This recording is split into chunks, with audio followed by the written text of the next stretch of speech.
Good morning. কেমন আছো তোমরা সকলে? আশা করছি অনেক ভালো আছো, সুস্থ আছো। আমরাও সকলে অনেক ভালো আছি।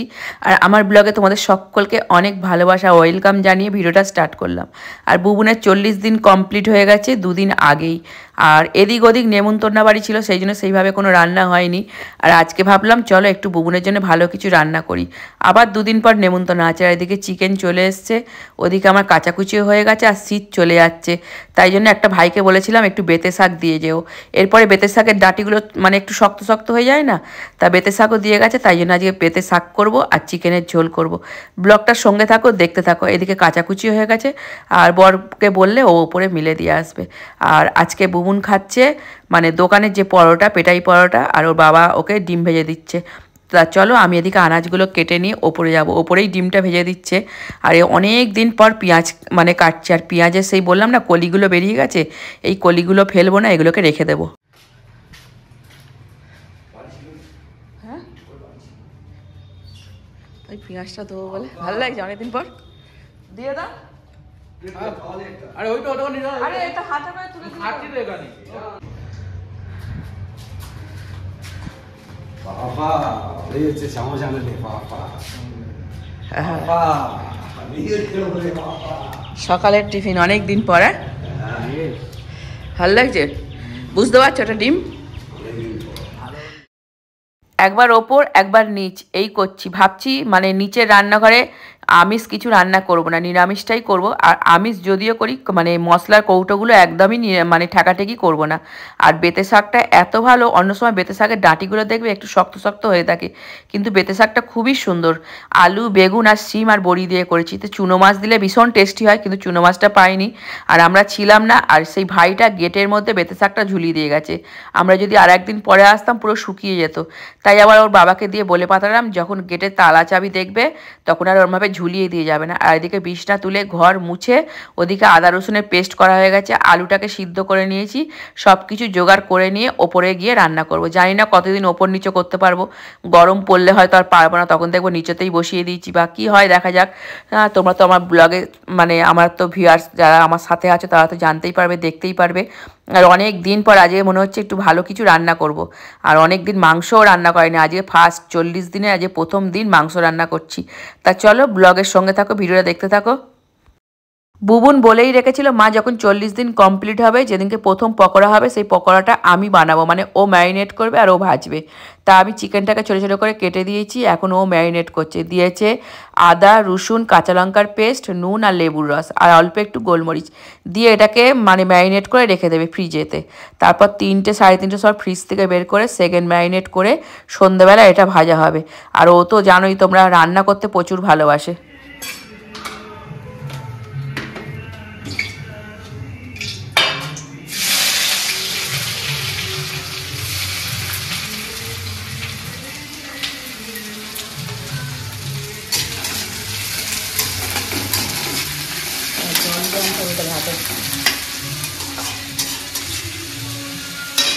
চলো ওপরে আজকে রান্না, আর টেবিল কিনতে হবে, ওপরেই খাবো গরমকালে। মানে জানলায় বসে খাওয়া যাবে না, টেবিলে বসে খাওয়া যাবে। গান চলছে খাওয়া, ঠিক আছে পরে আসছি। প্রথমে ভেবেছিলাম একদম হালকা স্যুপ করে দেবো, তারপরে ভাবলাম না একটু মানে হালকাও না আর খুব রিচও নয়, তার মধ্যে একটুখানি পেঁপে গাজর দিয়ে মানে এইভাবে করলাম। আর এখন বুবুনকে একটু কষা তুলে দিই, মানে 40 দিন বুঝতে পারছো, মানে অনেক আচ্ছা আচ্ছা মানুষ কিন্তু পারবে না, এটা আমি গ্যারান্টি সহকারে বলতে পারি। মানে ও মানে বলতে গেলে টমেটো সসটা পর্যন্ত খায়নি। ও কোথায় দেখেছে টমেটো সস তৈরি করার সময় রসুন দেয়, বুঝতে পারছো কতটা মানে নিষ্ঠাভাবে পালন করেছে। তা চলো এখন ওকে একটুখানি কষা দিয়ে আসি। এই যে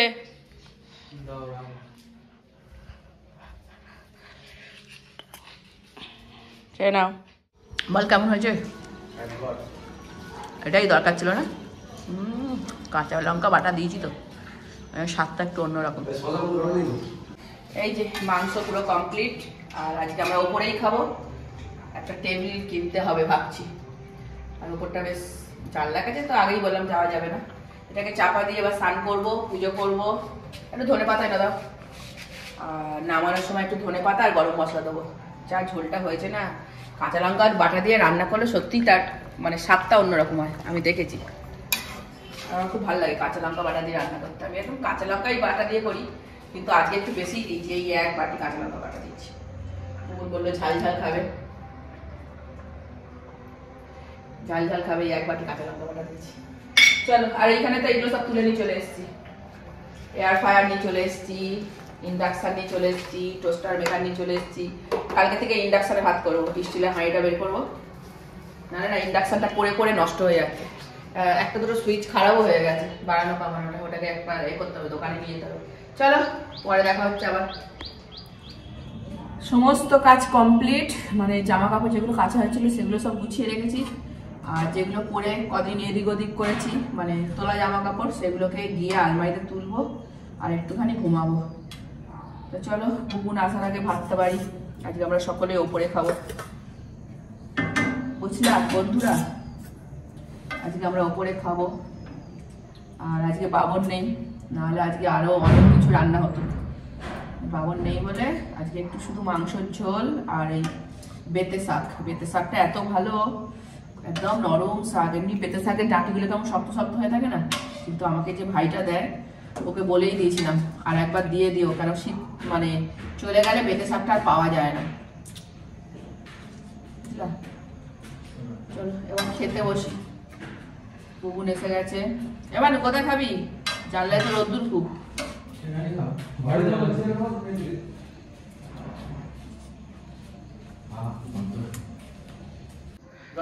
হ্যাঁ চলো আমরা এখন খাওয়া দাওয়া স্টার্ট করে দিই। সব জামা কাপড় গুছিয়ে রেখে গেছি, এবার এগুলো আলমারিতে তুলে দেবো। এগুলো চলো, বিছনা গুছানো থাকলে বেশ ভালো লাগে। তারপর ফোন, এগুলো এখন ঢোকাবো, এখন এখানে রেখে দিচ্ছি, সন্ধ্যেবেলা গুছাবো। আজকে মাংস, যেহেতু সন্ধ্যেবেলা রান্না নেই, এখন আর ভালো লাগছে না খাওয়ার পর, আমার আর কিছু কাজ করতে ভালো লাগে না, আমি ভাবলাম এখন আর গুছাবো না, এখানে থাক, সন্ধ্যেবেলা তো গুছিয়ে তুলে রাখবো। বগুনেগুলো একটু ঢুকে যাবে, বগুনেগুলো ঢুকিয়ে দিই, এই যে শীতে এটা আর করতে লাগবে না, ঠান্ডা কমে যাচ্ছে আস্তে আস্তে। কালকে তো যা পিঁমড়ে কামড়েছিল, আলমারিতে সব রাখতে হবে, গরম পড়লেই পিঁমড়ের উৎপাত।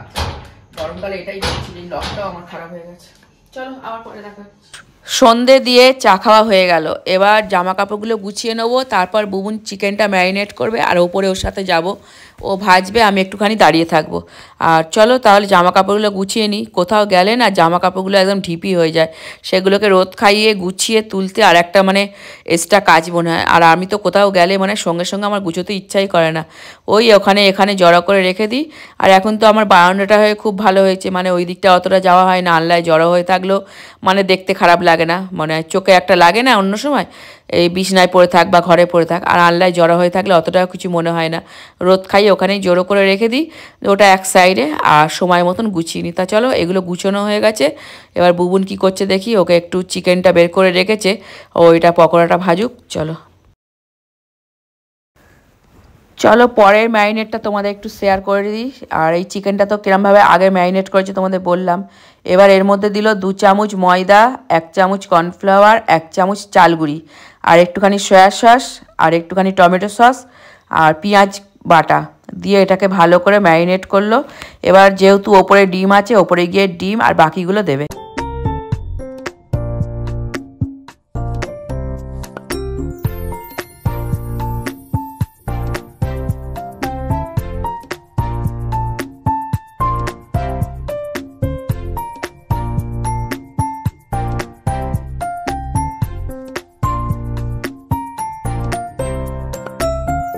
ভেবেছিলাম এই 40 দিন জার্নি শেষ হলে পুরো আইবুড়ো ভাতের মতো সাজিয়ে ওকে খেতে দেবো, আইবুড়ো ভাত বলো আর জন্মদিন, মানে অনেক রকম রান্না করে খেতে দেবো। কিন্তু আজকে আমার বাবন ছিল না বলে আর ইচ্ছা করলো না, সকলে একসঙ্গে থাকলে একসাথে খেলে তার একটা আনন্দই আলাদা।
আমি যেহেতু বুবুনকে হেল্প করছিলাম তাই জন্য ও আজকে সন্ধ্যেটা দিয়ে দিল। আজকে কেন, এখন প্রায় সময় ও সন্ধ্যে দিয়ে দেয়, আর আমাদের 4টের সময় চা খাওয়া হয়ে যায় আর 6টার মধ্যেই আমরা সন্ধ্যে দিয়ে দিই। অনেকে দেখি 7টা 7:30টার পরেও সন্ধ্যে দেয়, কিন্তু আমাদের 6টা বাজলেই সন্ধ্যে দেওয়া হয়ে যায়। আমাদের পকোড়া ভাজা কমপ্লিট। এবার আমরা নিচে চলে এসেছি, আর ওপরে খেলেও হতো ওপরের রুমে, কিন্তু আমি আবার একটু টিভি দেখতে দেখতে খেতে ভালোবাসি। আমি দেখি কার্টুন আর বুবুন দেখে সিআইডি। আমি কার্টুন দেখছিলাম আর ভূতের কার্টুনগুলো দেখতে ভীষণ ভালোবাসি। চলো, পকোড়াটা হেভি টেস্টি হয়েছিল, মানে এত সুন্দর করেছে। আর আজকের মতন ব্লগটা এখানেই শেষ করছি। সকলে অনেক ভালো থাকবে।